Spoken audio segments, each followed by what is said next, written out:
Robert കിയോസാക്കിന്റെ rich dad poor dad നമുക്കൊക്കെ അറിയുന്ന ഒരു ബുക്കാണ്. ഇത് വായിച്ചപ്പോൾ എനിക്ക് ഇദ്ദേഹത്തെ കാണാൻ തോന്നിയിരുന്നു. അപ്പം ഞാൻ എൻ്റെ ഫ്രണ്ട്സിൻ്റെ അടുത്തൊക്കെ ഞാൻ പറയും റോബർട്ട് കിയോസാക്കിനെ ഞാൻ കാണും. എനിക്ക് എങ്ങനെ എത്തുന്നുള്ള ഒരു ഐഡിയ എനിക്കില്ല. ഞാൻ എൻ്റെ സർക്കിളിൽ ഞാൻ വെറുതെ പറയും. സത്യം പറഞ്ഞാൽ കഴിഞ്ഞ ഏപ്രിലിൽ അദ്ദേഹത്തിൻ്റെ ബർത്ത്ഡേക്ക് എനിക്ക് ഇൻവിറ്റേഷൻ കിട്ടി. ഞാൻ US പോയി 3 ദിവസം ഞങ്ങൾ ഒരുമിച്ചായിരുന്നു. ആന പോകുമ്പോൾ എന്ത് ചെയ്യും? പട്ടി കുരക്കും. അത് ആനനെ പേടിപ്പിക്കാൻ വേണ്ടിയല്ല, പട്ടി പേടിച്ചിട്ടാണ്. ആ ഒരു ആറ്റിറ്റ്യൂഡിൽ നമ്മൾ എന്ത് ചെയ്യും? അങ്ങ് നടന്നു പോകുക എന്നുള്ളതാണ്. പറയേണ്ടവർ ഇങ്ങനെ പറഞ്ഞുകൊണ്ടേയിരിക്കും. അതെ അല്ലേ? അതെ, നമ്മൾ നമ്മുടെ സ്വപ്നമായിട്ട് മുമ്പോട്ട് പോകും. ഒരു പോഡ്കാസ്റ്റിംഗ് എപ്പിസോഡിലേക്ക് നമ്മുടെ എല്ലാ സുഹൃത്തുക്കൾക്കും സ്വാഗതം. വളരെ സന്തോഷം. നമ്മൾ പല പല ഓൺട്രപ്രണേഴ്സിൻ്റെയും സക്സസ് സ്റ്റോറികളും അവർ വന്ന വഴികളും അവരുടെ സ്ഥാപനങ്ങളെക്കുറിച്ചൊക്കെ അങ്ങനെ നമ്മൾ കേട്ടുകൊണ്ടിരിക്കുകയാണ്. ദുബായിലാണ് നമ്മളുള്ളത്. അപ്പോൾ ദുബായ് വന്നപ്പോൾ നമ്മളുടെ ഒരു സുഹൃത്ത് ഇബിനു ഞാനും തമ്മിൽ എനിക്ക് തോന്നുന്നു ഓൾമോസ്റ്റ് നമ്മൾ ഒരു വർഷം മുമ്പല്ലേ കണ്ടത്? അല്ലേ? ഒരു വർഷം മുമ്പ് ഞങ്ങളൊരു ഡിസ്കഷൻ സ്റ്റാർബക്സിൽ വെച്ച് നടന്നു. പക്ഷെ ആ ഡിസ്കഷൻ ചെയ്യാൻ ഭാഗ്യമുണ്ടായത് ദുബായ്ക്കാണ്, അല്ലേ? ദുബായിൽ വെച്ചിട്ടാണ് ഞങ്ങൾ.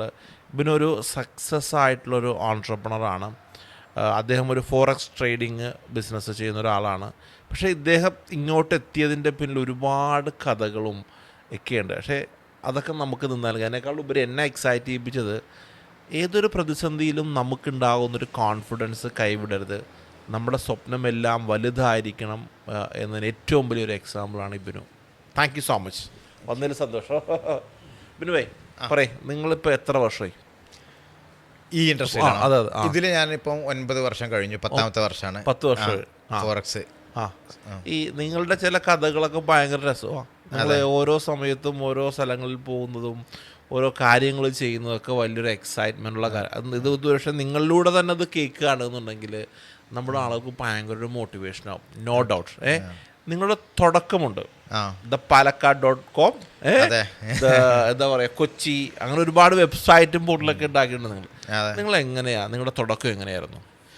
എൻ്റെ തുടക്കം ഞാൻ 2005 ഞാൻ ഡിഗ്രി കഴിയുന്നത്. അതായത് പുളിക്കൽ മദീനത്തുൽ അറബിക് കോളേജാണ്. എൻ്റെ ഫാമിലി ഒരു അറബിക് മാഷന്മാരെ ഫാമിലിയാണ്. എല്ലാവരും അറബി മാഷന്മാരാണ്, ഓൾമോസ്റ്റ് എല്ലാവരും. ഉപ്പയും ജ്യേഷ്ഠനും പെങ്ങളും എല്ലാം. അപ്പം ഇന്നയും എന്താണ് ഒരു അറബി മാഷ ആക്കുക എന്നുള്ള ഉദ്ദേശം മാത്രമാണ് അവർക്ക് ഉണ്ടായിട്ടുള്ളൂ. കാരണം എല്ലാവരും മാഷന്മാരെ ഫാമിലി കുഴപ്പമില്ലാത്ത ഒരു മീഡിയം ലെവലിൽ ജീവിച്ചു പോകാൻ വേണ്ടി പറ്റും എന്നുള്ള ലെവലിലാണ് ഞാനും എന്ത് ചെയ്യുന്നത്, അറബി കോളേജിൽ പഠിക്കാൻ പോകുന്നതും. ഡിഗ്രി കഴിഞ്ഞു. ഡിഗ്രി 2005 കഴിയുന്നത്. ഡിഗ്രി കഴിയുന്ന അതേ വർഷമാണ് എന്ത് ചെയ്യുന്നത്, ഉപ്പ റിട്ടയർഡ് ആവുന്നത് 2005. അപ്പോൾ നമ്മുടെ വീട്ടിലേക്കുള്ള വരുമാനം പിന്നെ ഒരു അന്നത്തെ കാലത്ത് അറിയാമല്ലോ, 2005 ചെറിയ ശമ്പളം ഉണ്ടാവുക, പിന്നെ പെൻഷൻ വളരെ കുറച്ചേ ഉണ്ടാവുകയുള്ളൂ. അതേ വർഷം ജ്യേഷ്ഠൻ എന്ത് ചെയ്യാണ്, PG കഴിയുകയും ചെയ്യാണ്. അപ്പോൾ ഇക്കാക്ക് കാസർഗോഡ് ഗവൺമെൻറ് കോളേജിൽ അഡ്മിഷൻ കിട്ടിയിട്ടുണ്ട് B.Ed-ന്. അപ്പോൾ ഇക്കാക്ക് ചോദിച്ചാൽ ആരും ഒരാൾ എന്ത് ചെയ്യണം, ജോബിന് പോകണം, ജോലിക്ക് പോകണം, എങ്കിലേ കുടുംബം കഴിയുള്ളൂ. ഒന്നെങ്കിൽ ഞാൻ പോകണം, അല്ല അവൻ പോകണം. അപ്പോൾ ഞാൻ പറഞ്ഞു അവന് B.Ed-ന് അഡ്മിഷൻ കിട്ടിയിട്ടുണ്ട്, പഠിക്കാൻ ഭയങ്കര ഉഷാറാണ്, അപ്പോൾ നീ എന്തായാലും B.Ed-ന് പോയിക്ക്, ഞാൻ ജോലിക്ക് പോകാമെന്ന് പറഞ്ഞു. അങ്ങനെയാണ് ഞാൻ പിന്നെ 2005 ഡിഗ്രി കഴിഞ്ഞ് ഒരു വർഷം ബ്രേക്ക് എടുക്കുക എന്നുള്ളത് കൊണ്ട് ഞാൻ ജോബ് നോക്കുന്നത്. അപ്പോൾ ചേട്ടനോട് പഠിക്കാൻ പൊക്കോളാൻ പറഞ്ഞു, നിങ്ങൾ കുടുംബം ജോലിക്ക് പൊക്കോളാം എന്ന് പറഞ്ഞു. അതെ. ഓക്കെ. അങ്ങനെ ഞാൻ സ്റ്റാർട്ട് ചെയ്യുന്നത് എൻ്റെ ഫ്രണ്ടിൻ്റെ മൊബൈൽ ഷോപ്പിൽ ആണ് എന്ത് ചെയ്യുന്നത്, ഞാൻ എൻ്റെ ജോബ് സ്റ്റാർട്ട് ചെയ്യുന്നത്. അന്നത്തെ കാലത്ത് 60 രൂപ ഒരു ദിവസം ശമ്പളം, ആ ലെവലിലാണ് സ്റ്റാർട്ട് ചെയ്യുന്നത്. പിന്നെ പക്ഷേ എൻ്റെ മനസ്സിൽ ഞാൻ നന്നായിട്ട് വായിക്കുമായിരുന്നു, ചെറുപ്പത്തിൽ നന്നായിട്ട് വായിക്കും. ഒരുപാട് സ്വപ്നങ്ങളും കാര്യങ്ങളൊക്കെ എൻ്റെ മനസ്സിൽ നന്നായിട്ടുണ്ട്. പിന്നെ അത് നമുക്ക് തരാൻ വേണ്ടി കുറച്ച് ആൾക്കാരും എനിക്ക് അതുപോലത്തെ ഫ്രണ്ട്സും കുറച്ച് മെൻറ്റേഴ്സും അതും കൂടെ ഉണ്ടായിട്ടുണ്ട്. അന്നുമുണ്ട്. കാരണം ഞാൻ നല്ല രീതിയിൽ ഒരാളെ ഒരു ക്വാളിറ്റി, നല്ല ക്വാളിറ്റി, അത് ഏത് കൊച്ചുകുട്ടീനാണെങ്കിലും ഏത് വലിയ ആളാണ് ഞാൻ എന്ത് ചെയ്യും, അത് ഞാൻ ഫോളോ ചെയ്യും, ഞാൻ എടുക്കാൻ ശ്രമിക്കും. അങ്ങനെ ഞാൻ ആ ഒരു ഇത് എനിക്ക് ആ ഒരു ഇത് എന്തുണ്ട്, വീട്ടിൽ നിന്ന് ഉപ്പാൻ്റെ അടുത്ത് നിന്നൊക്കെ കിട്ടിയ ഇതായിരിക്കും അത് അന്നേ ഉണ്ട്. അപ്പോൾ വലിയ ആഗ്രഹങ്ങളാണ് ആ സമയത്തും ഉണ്ടായത്. അങ്ങനെ പിന്നീട് ഞാൻ ഇതേ മൊബൈൽ ഷോപ്പിൽ അദ്ദേഹമായിട്ട് പാർട്ട്ണർഷിപ്പ് ആവുന്നു, ഞങ്ങൾ ഒരുമിച്ച് എന്ത് ചെയ്യുന്നു, മൊബൈൽ ഷോപ്പ് കൊണ്ടുപോകുന്നു. അപ്പോൾ ആദ്യം മൊബൈൽ ഷോപ്പ് സ്റ്റാർട്ട് ചെയ്യുന്ന നടുവണ്ണൂരായിരുന്നു. അപ്പം നടുവണ്ണൂർ പിന്നെ ചെറിയൊരു ടൗണാണ്, അവിടെ മൊബൈൽ ഷോപ്പ് സ്റ്റാർട്ട് ചെയ്ത്. പിന്നെ നമ്മുടെ വീടിൻ്റെ അടുത്ത് തന്നെ കൂട്ടാളുടെ സ്ഥലമുണ്ട്, അവിടെ ഒരു മൊബൈലിനും റേഞ്ച് ഇല്ല, അതുകൊണ്ട് തന്നെ പിന്നെ അവിടെ ഒരൊറ്റ മൊബൈൽ ഷോപ്പും ഇല്ല ആ സിറ്റിയിൽ. പക്ഷെ ഞാൻ മനസ്സിലാക്കി കൂട്ടാളുടെ ഒരു താഴ്ന്ന പ്രദേശം ചുറ്റുഭാഗം എന്താണ്, മലകളാണ്. ഈ മലകളുടെ മുകളിൽ ആൾക്കാർ കൂടുതൽ താമസിക്കുക, മീൻസ് കുന്നുകൾ, അവിടെയൊക്കെ റേഞ്ച് ഉണ്ട്. അപ്പോൾ ഇവർക്ക് അത് ആവശ്യമാണ്. ഇവർ നമുക്ക് റീചാർജ് ചെയ്ത് കൊടുക്കാൻ നെറ്റ്വർക്ക് പോലും ഇല്ല മൊബൈൽ ഷോപ്പ്. അങ്ങനെ അവിടുത്തെ സ്ഥലത്ത് എന്ത് ചെയ്യാണ്, ഞാൻ മൊബൈൽ ഷോപ്പ് കൊണ്ടുപോയിടുകയാണ്. അപ്പം ഇന്നെ എല്ലാവരും കളിയാക്കി, എന്നോട് ചോദിച്ച് പിന്നെ നീ എന്തിനാണ് ഇവിടെ മൊബൈൽ ഷോപ്പ് ഇടുന്നത്, മണ്ടത്തരാണെന്ന് പറഞ്ഞ്. അപ്പം ഞാൻ പറഞ്ഞ് നൂഹ് നബി പിന്നെ കപ്പലുണ്ടാക്കിയപ്പം മലേൻ്റെ മുകളിൽ കപ്പലുണ്ടാക്കിയപ്പോൾ എല്ലാവരും കളിയാക്കിയിട്ടുണ്ട്. അതുപോലെ എന്ത് ചെയ്യും നിങ്ങളൊരു സമയം തിരുത്തി പറയുമെന്ന് പറഞ്ഞു. നിങ്ങൾ കളി അന്ന് പറഞ്ഞു. അതെ. എന്നിട്ട് റീചാർജ് ചെയ്യാൻ വേണ്ടി എന്ത് ചെയ്യും, നടുവണ്ണൂർ മൊബൈൽ ഷോപ്പിലൊക്കെ എന്ത് ചെയ്യും, വിളിച്ചു പറയും. എന്നിട്ടാണ് റീചാർജൊക്കെ ചെയ്ത് കൊടുക്കുക ഇവർക്ക് അങ്ങനെ. പക്ഷേ ആ മൊബൈൽ ഷോപ്പ് പിന്നീട് താജിൽ വെച്ച് അന്ന് വഡാഫോൺ അല്ല, ഹച്ചായിരുന്നു. ഹച്ച് ഏറ്റവും കൂടുതൽ സിമ്മ് കൊടുത്താക്കളുടെ അവാർഡ് കൊടുത്തിരുന്നു. അതിൽ കൂട്ടാളുടെ മൊബൈൽ ഷോപ്പായി എനിക്കാണ് എന്ത് ചെയ്തത് അവാർഡ് കിട്ടിയത്. അപ്പൊ അന്ന് കളിയാക്കിയവർക്ക് മനസ്സിലായി, അന്നങ്ങനെ മനസ്സിലായിട്ടുണ്ടാവും. അതെ അതെ. ഓക്കെ, എന്നിട്ട് പറയും. അങ്ങനെ ആണ് മൊബൈൽ ഷോപ്പ് ഫീൽഡ്. പിന്നെ കുറച്ച് അങ്ങനെ മൊബൈൽ ഷോപ്പ് നന്നായി പോകുമ്പം എനിക്ക് എന്ത് ചെയ്തു, ഇതിൻ്റെ ആ പ്രായത്തിൽ അന്ന് 20-21 വയസ്സ്. ഈ സമയത്ത് നാട്ടിൽ ആർക്കും ഇല്ലാത്ത രീതിയിലുള്ള ഒരുപാട് സമൃദ്ധികൾ എനിക്കുണ്ട്, കാറുണ്ട്, പിന്നെ എല്ലാം നല്ല നിലക്ക് പോവുകയാണ്. ആ സമയത്ത് നമുക്ക് കുറേ ബന്ധങ്ങളുണ്ടായി. അപ്പോൾ ആ സമയത്ത് കുറച്ച് ബന്ധങ്ങൾ എന്ത് ചെയ്ത്, നമ്മളതൊന്നും ബിസിനസ് ഒന്നും പഠിച്ചിട്ടില്ലല്ലോ, അതുകൊണ്ട് തന്നെ എന്താണ് ഗ്രാഫ് നല്ല ഹൈ ആയിട്ട് പോയതാണ്. ആ സമയത്ത് മിസ്യൂസ് ചെയ്തെന്ന് പറയാം. 1-2 ആളുകൾ എന്ത് ചെയ്ത് പല ബിസിനസ്സും പറഞ്ഞ് ആ സമയത്ത് ഇന്നെ എന്ത് ചെയ്ത് ഒരു നല്ല കടത്തിലേക്ക്, ഒരു 17 ലക്ഷത്തിൻ്റെ മുകളിൽ കടത്തിലേക്ക് എന്ത് ചെയ്ത് ഇന്നെ കൊണ്ടുപോയി. ഒരു ഊതിൻ്റെ ബിസിനസ് ചെയ്യുക, ആസാം നൂതെടുത്ത് ദുബായിലേക്ക് കൊണ്ടുപോകാന്ന് പറഞ്ഞിട്ട് ഇന്നെ കൊണ്ടുപോയി. അങ്ങനെ ഞാൻ പിന്നീട് മൊബൈൽ ഷോപ്പും ഓരോന്നും ആ സമയത്ത് ഒന്നും ഫേസ് ചെയ്ത് പരിചയമില്ല, ചെറിയ പ്രായമാണ്, എല്ലാം നഷ്ടപ്പെട്ടാണ് പിന്നീട്. അത് എനിക്ക് തോന്നുന്നു 2 കൊല്ലമൊക്കെ എന്തുള്ളൂ ആ സമൃദ്ധി കാലഘട്ടം ഉണ്ടായിട്ടുള്ളൂ. എല്ലാം നഷ്ടപ്പെട്ട് താഴോട്ട് പോയി. അങ്ങനെ ആ സമയത്ത് ബിസിനസ്സില്. അതെ. പക്ഷെ മൊബൈൽ ഫോണിന്റെ ബിസിനസ് നിർത്തിയായിരുന്നോ?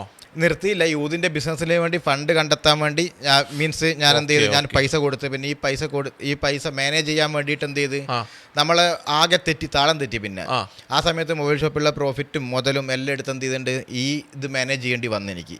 അങ്ങനെ എല്ലാം നഷ്ടപ്പെട്ട അവസ്ഥയിലേക്ക് 2 കൊല്ലം കൊണ്ട് 2-2.5 കൊല്ലം കൊണ്ട് എന്ത് ചെയ്ത് നിങ്ങൾ ഉണ്ടാക്കിയ സമ്പാദ്യം എല്ലാം അവരോട് പോയി. എല്ലാം പോയി.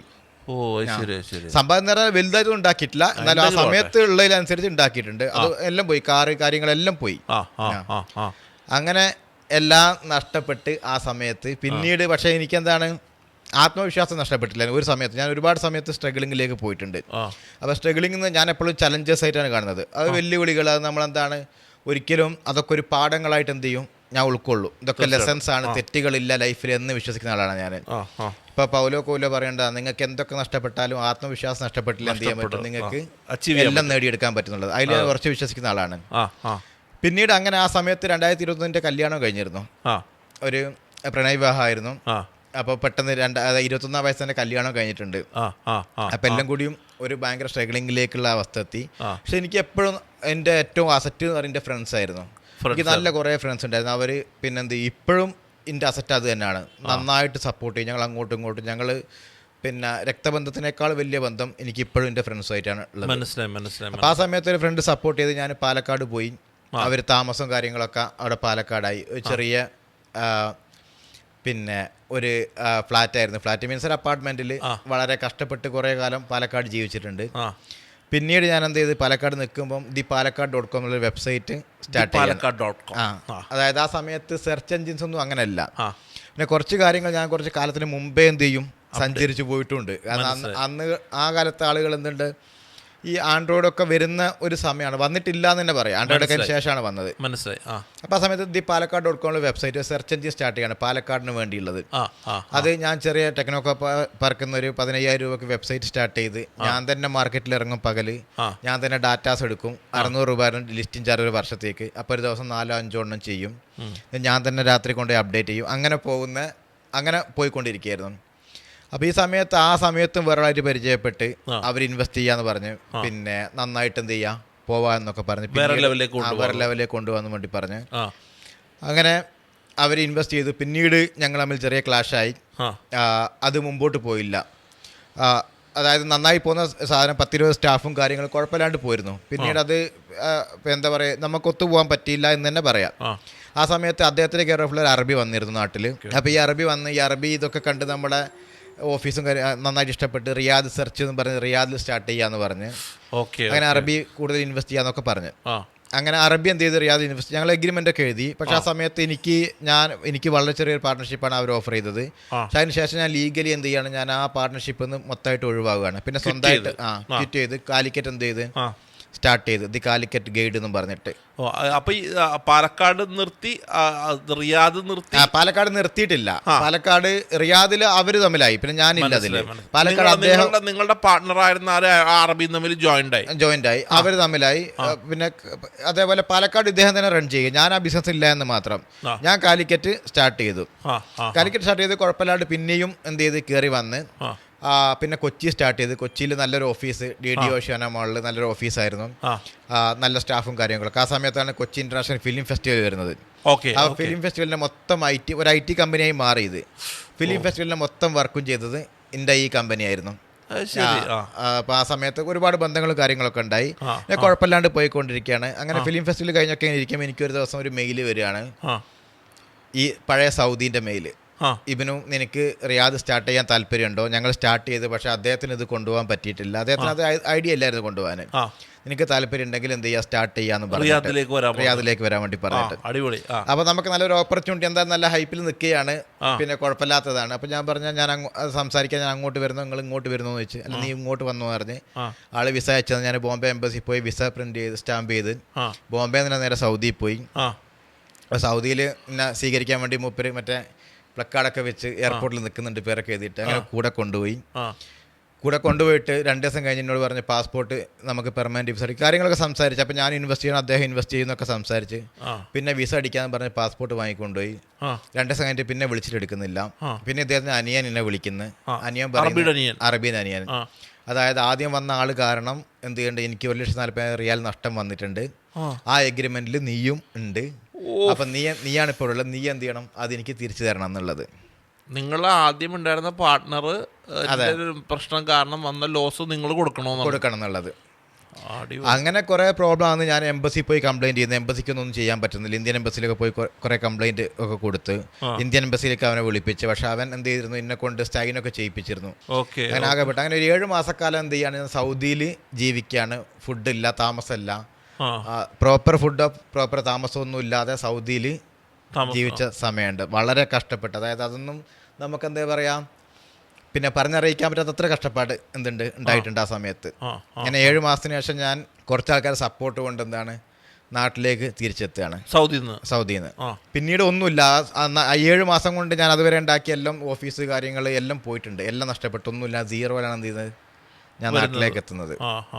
അപ്പൊ വീട്ടിൽ നിന്നൊക്കെ പിന്നെ പ്രഷറായി, ഇനി എന്തായാലും ബിസിനസ് ചെയ്യണ്ട, ജോലിക്ക് പോയിക്കോ. അറബി മാഷ അവൻ ഉപ്പാൻ്റെ അറബി കോളേജ് പഠിപ്പിക്കേണ്ട, അവിടെ തന്നെ എന്ത് ചെയ്യാം മാഷ. ഇപ്പൊ റിട്ടയർഡ് ആയപ്പോൾ പിന്നെ ഇപ്പോഴും പഠിപ്പിക്കുന്നുണ്ട്.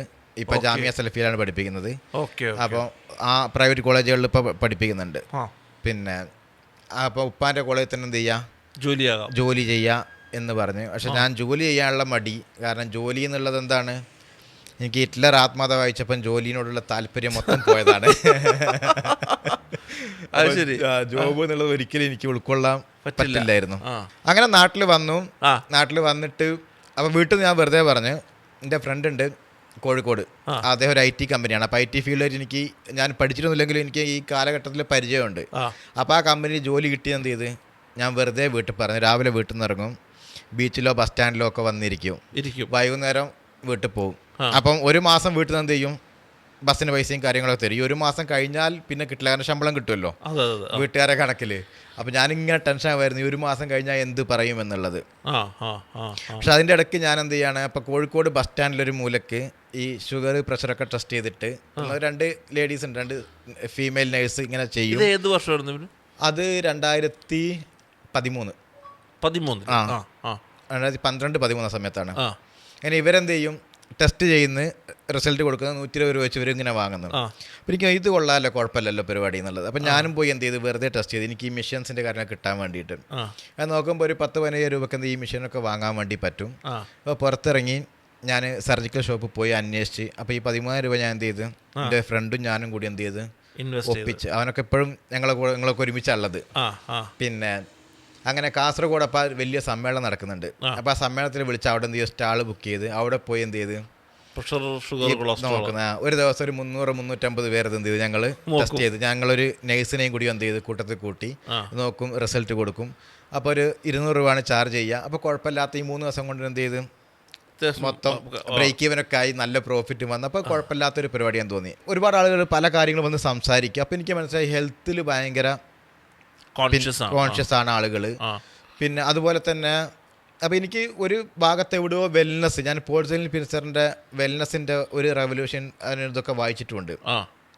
അപ്പോൾ വെൽനസ് നല്ല സ്കോപ്പ് ഉണ്ട് എന്ന് മനസ്സിലായി.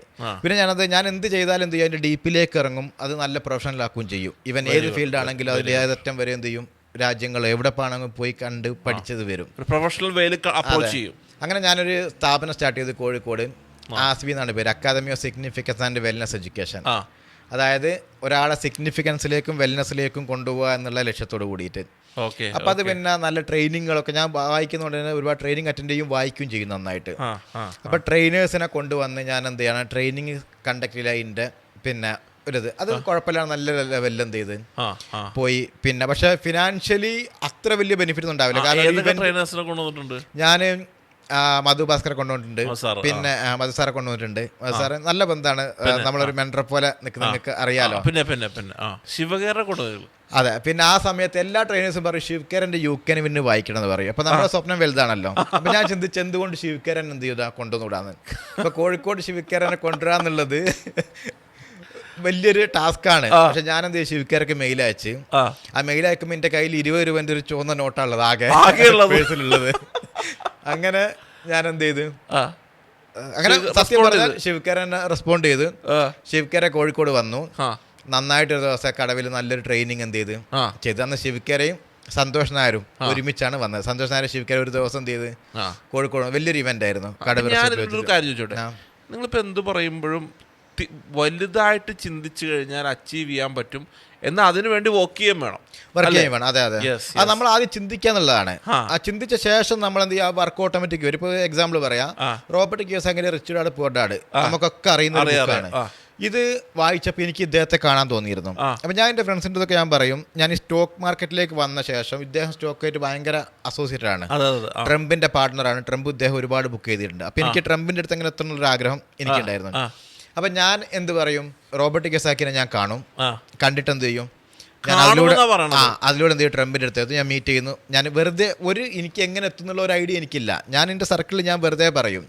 സത്യം പറഞ്ഞാൽ കഴിഞ്ഞ ഏപ്രിലിൽ അദ്ദേഹത്തിൻ്റെ ബർത്ത്ഡേക്ക് എനിക്ക് ഇൻവിറ്റേഷൻ കിട്ടി. ഞാൻ US പോയി 3 ദിവസം ഞങ്ങൾ ഒരുമിച്ചായിരുന്നു ഉണ്ടായത്.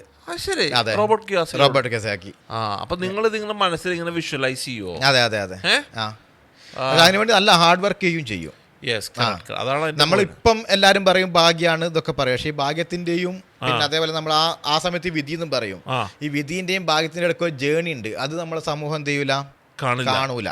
അതാണ് ശരിക്കും നമ്മുടെ, അതാണ് ഏറ്റവും ഇമ്പോർട്ടന്റ്. അതെ അതെ, അങ്ങനെ പറയും.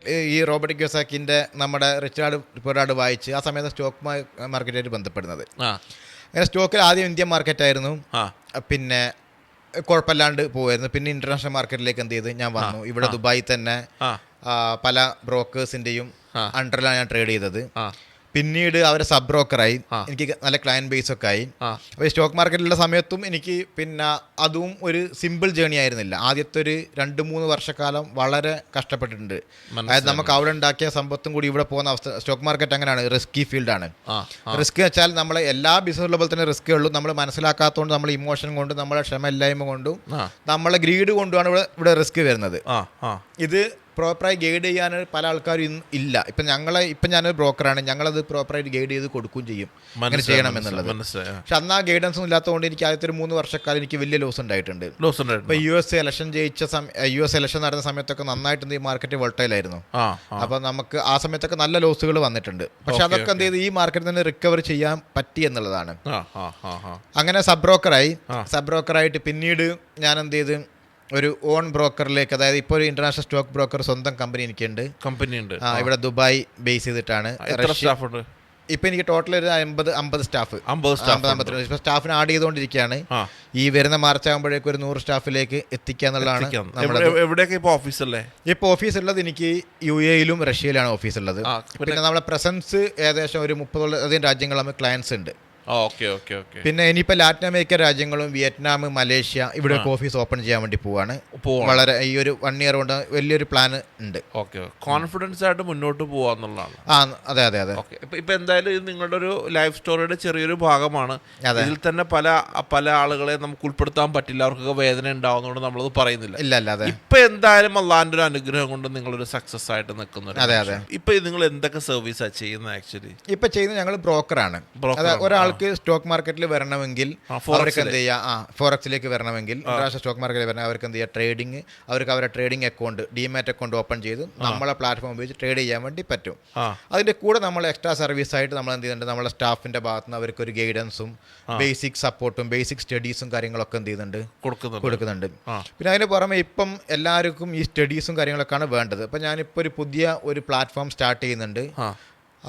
ഡിസംബർ ലാസ്റ്റൊക്കെ ആകുമ്പോൾ അതിൻ്റെ ലോഞ്ച് ഉണ്ടാവും. മോർഫിൻ വേഴ്സിറ്റി എന്നാണ്. അതൊരു മണി എഡ്യൂക്കേഷണൽ പ്ലാറ്റ്ഫോം. അതായത് നമ്മൾ എന്താണ്, സ്കൂളുകളിൽ നമ്മൾ പല സബ്ജക്റ്റും പഠിക്കും, വിജയിക്കാനും അതേപോലെ സമ്പത്തിനെ പറ്റിയും പഠിക്കുന്നില്ല. ശരിക്കും സ്കൂളുകളിൽ ഒരു പാഠ്യ വിഷയം ശരിക്കും സമ്പത്തിനെ പറ്റി പഠിപ്പിക്കേണ്ടത്. ഇത് പഠിപ്പിക്കുന്നില്ല, എങ്ങനെ ഉണ്ടാക്കാന്നുള്ളത്. സമ്പത്ത് ഉണ്ടാക്കുന്നത് മോശം എന്നുള്ളൊരു കാഴ്ചപ്പാട് വെറുതെ സമൂഹത്തിൽ ഉണ്ടാക്കി കൊടുത്തിട്ടുണ്ട്. പക്ഷെ എല്ലാ ആൾക്കാർക്കും സമ്പത്ത് വേണം. ഒരു പ്രോപ്പർ മണി എഡ്യൂക്കേഷൻ ഒരു 100-ലധികം ലാംഗ്വേജുകളിൽ 150 രാജ്യങ്ങളിലെ ട്യൂട്ടേഴ്സ് വന്നിട്ട് ചെയ്യണം എന്നാണ് എൻ്റെ ആഗ്രഹം. അതിലേക്ക് ഞങ്ങൾ ഗ്രാജുവലി ഒരു 5 ഇയർ കൊണ്ട് എത്തുന്നുള്ള അങ്ങനത്തെ ഒരു ഓപ്പൺ പ്ലാറ്റ്ഫോം ക്രിയേറ്റ് ചെയ്തിട്ടുണ്ട്. ദുബായിൽ ഇപ്പം നിങ്ങളൊരു വലിയൊരു ഓഫീസ് ഉണ്ട്. അതെ, നിങ്ങളുടെ വെൽത്ത് അള്ളാന്റെ അനുഗ്രഹം കൊണ്ട് അങ്ങനെ പറയാം. അതെ, നിങ്ങൾ ഇവിടെ ഒരു ഫ്ലാറ്റ്, വില്ല ഒക്കെ നിങ്ങൾ ഇൻവെസ്റ്റ് ചെയ്തിട്ടുണ്ട്. എങ്ങനെ കാണുന്നു ബാക്കിലേക്ക് നിങ്ങൾ നോക്കുമ്പോൾ? ബാക്കിലേക്ക് നോക്കുമ്പോൾ സത്യം പറഞ്ഞാൽ എനിക്ക് അങ്ങനെ ഒരു എക്സൈറ്റ്മെന്റ് ഒന്നും എനിക്കില്ല. ഞാനത് എന്താണ്, ഇതൊക്കെ എനിക്ക് ആവുമെന്ന് എനിക്ക് ആദ്യം അറിയായിരുന്നു. ഇതല്ല, എൻ്റെ ലക്ഷ്യങ്ങൾ ഇനിയും കുറെ വലുതാണ്. പക്ഷെ എന്നെ സംബന്ധിച്ച് ഇപ്പം എൻ്റെ ഏറ്റവും വലിയ സന്തോഷം, ഞാൻ അത്ര ഒരു 50 പേർക്ക് നമ്മളിപ്പോൾ കോഴിക്കോടൊക്കെ നോക്കുകയാണെങ്കിൽ, ഇവിടെ നോക്കുകയാണെങ്കിൽ നോർമലി മറ്റ് കമ്പനി കൊടുക്കുന്നതിനെ കൂടെ സാലറിയും ഇൻസെൻറ്റീവും ഒക്കെ ഞാൻ കൊടുക്കുന്നുണ്ട്. പിന്നെ അതല്ലാതെയും എനിക്ക് നന്നായിട്ട് എന്ത് ചെയ്യാൻ, പല ആൾക്കാരെ സപ്പോർട്ട് ചെയ്യാനും ഹെൽപ്പ് ചെയ്യാനും എന്ത് ചെയ്യാൻ, അതാണ് ഞാനൊരു അച്ചീവ്മെൻ്റ് ആയിട്ട് കാണുന്നത്. ഞാൻ അതിലാണ് ഫോക്കസ് ചെയ്യുന്നതും. എനിക്ക് ഏറ്റവും ഹാപ്പിനെസ് അതാണ്. അല്ലാതെ ഞാൻ ഒന്നിനോടും എന്തില്ല, ഇതൊക്കെ ഉണ്ടെങ്കിൽ ഇതൊന്നും അറ്റാച്ച്ഡ് ഒന്നുമല്ല. എനിക്കൊരു അറ്റാച്ച്മെന്റ് ഒന്നും എന്തില്ല, മെറ്റീരിയൽസിനോടൊന്നും അറ്റാച്ച്മെന്റ് തീരല്ല. Okay okay. അപ്പൊ ഇപ്പൊ ഒരു വലിയൊരു അക്കാഡമി തുടങ്ങുന്നു, അതിൽ തീർന്നോ സ്വപ്നം? ഇല്ലല്ല. എൻ്റെ ആ അക്കാദമി എന്ത് ചെയ്യണം, ഒരു വേൾഡ് വൈഡ് ആയിട്ട് എന്ത് ചെയ്യണം, പോകണം. നമുക്ക് ഈ ഫിനാൻഷ്യൽ സെക്ടറിൽ, അതായത് ഒരു ഫിൻടെക്കിൽ എന്തായാലും ഏറ്റവും ബെസ്റ്റ് ഇൻഡസ്ട്രി മോർഫിൻ യൂണിവേഴ്സിറ്റി ആവണം എന്നുള്ളതൊക്കെയാണ് ആഗ്രഹം. പിന്നെ നമ്മുടെ സ്റ്റോക്ക് മാർക്കറ്റ് ബ്രോക്കർ ആണെങ്കിലും ഇപ്പോൾ ലാറ്റിൻ അമേരിക്കൻ കൺട്രീസും വിയറ്റ്നാം, മലേഷ്യ ഇവിടെയൊക്കെ ഇമ്മീഡിയറ്റ് ഓപ്പൺ ചെയ്യുന്നത്, അതും വേൾഡ് വൈഡ് ആയിട്ട് പോകണം എന്നുള്ളതൊക്കെ തന്നെയാണ്. ഇപ്പം നമ്മളെന്നാ മലയിടം ഉൾക്കൊണ്ടേ മൊബൈൽ ഷോപ്പ് ഇട്ടപ്പം മുതലും ആളുകൾ നമ്മളെ കളിയാക്കി. അല്ലേ? എപ്പോഴും അങ്ങനെ ചെയ്യുന്നൊരു സമൂഹം ഉണ്ടാവുമല്ലോ. തീർച്ചയായും ഉണ്ടാവും. അപ്പൊ അതുപോലെ തന്നെ സ്വപ്നം കാണുന്ന ഒരുപാട് ആളുകൾ ഒരുപക്ഷെ നമ്മുടെ ഈ ഒരു പോഡ്കാസ്റ്റിംഗ് കാണുന്നുണ്ടാകാം. അവർക്ക് നിങ്ങൾക്ക് കൊടുക്കാൻ പറ്റുന്ന ഏറ്റവും വലിയൊരു ഒരു സിമ്പിൾ ആയിട്ടുള്ള അഡ്വൈസ് എന്തായിരിക്കും? സിമ്പിളായിട്ട് അഡ്വൈസ് എന്താണെന്ന് ചോദിച്ചു കഴിഞ്ഞാൽ, ഞാൻ കീപ്പ് ചെയ്യുന്ന ഒരു ആറ്റിറ്റ്യൂഡ്, അത് നിങ്ങളിനി പിന്നെ ചിലപ്പം വേണമെങ്കിൽ ഇത് കട്ട് ചെയ്തോളൂ പറയുമ്പോൾ. ഞാൻ എപ്പോഴും പറയും, ആരെങ്കിലും എൻ്റെ അടുത്ത് പറയുമ്പോൾ ഞാൻ ആരെയും എന്ത് ചെയ്യില്ല, ഞാൻ എല്ലാവരും സപ്പോർട്ട് ചെയ്യും, എല്ലാവരും നല്ല രീതിയിൽ ഞാൻ നിൽക്കുള്ളൂ. അത് തിരിച്ചൊരാൾ നിൽക്കുകയാണ്, ഞാൻ എന്ത് ചെയ്യില്ല, ഞാൻ എടുക്കുകയല്ല. ആർക്കും എന്ത് ചെയ്യുക, കളിയാക്കാം, പിന്നെ നമ്മളെ കളിയാക്കെല്ലാം ചെയ്യാം. അപ്പൊ നമ്മുടെ ആറ്റിറ്റ്യൂഡ് എന്താണെന്ന് വെച്ചാൽ, ആന പോകുമ്പോൾ എന്ത് ചെയ്യും, പട്ടി കുരക്കും. അത് ആനനെ പേടിപ്പിക്കാൻ വേണ്ടിയല്ല, പട്ടി പേടിച്ചിട്ടാണ്. ആ ഒരു ആറ്റിറ്റ്യൂഡിൽ നമ്മളെന്ത് ചെയ്യുക, അങ്ങ് നടന്നു പോകുക എന്നുള്ളതാണ്. ഇന്നത്തെ ഒരു വീഡിയോയിൽ വളരെ പ്രധാനപ്പെട്ട 2 കാര്യങ്ങൾ. കള്ളൻ വണ്ടി കയറി എന്ന് പറയുന്നത് ആ പട്ടി കുരക്കുന്നത് ആനനെ പേടിച്ചിട്ടല്ല, ആനനെ പേടിപ്പിക്കാൻ വേണ്ടി, പട്ടി പേടിച്ചിട്ടാണ്. അപ്പൊ കൂളായിട്ട് എന്ത് ചെയ്യും, നടന്ന് പോയിക്കോളൂ. പറയേണ്ടവർ ഇങ്ങനെ പറഞ്ഞുകൊണ്ടേയിരിക്കും. അല്ലേ? നമ്മൾ നമ്മുടെ സ്വപ്നമായിട്ട് മുന്നോട്ട് പോകും. എന്തായാലും വളരെ വളരെ സന്തോഷമുണ്ട് ഇവര്. കാരണം നിങ്ങൾ തെളിയിച്ച് നിൽക്കുന്ന ഒരു മനുഷ്യനാണ്, അല്ലേ? സ്വപ്നം കാണുകയും ആ സ്വപ്നത്തിൽ സ്ട്രോങ് ആയിട്ട് വിശ്വസിക്കുകയും അതിനുവേണ്ടി ഹാർഡ് വർക്ക് ചെയ്യുകയും ചെയ്തൊരു മനുഷ്യനാണ്. അപ്പോൾ ജീവിതത്തിൽ എല്ലാവിധ ആശംസകളും. നമുക്ക് ഇനി ഫോറക്സിനെ കുറിച്ച് ആളുകൾ കൂടുതൽ എഡ്യൂക്കേഷൻ ചെയ്ത് കൊടുക്കുകയും വേണം കേട്ടോ. അപ്പോൾ എല്ലാവിധ ആശംസകളും. Thank you so much. Thank you.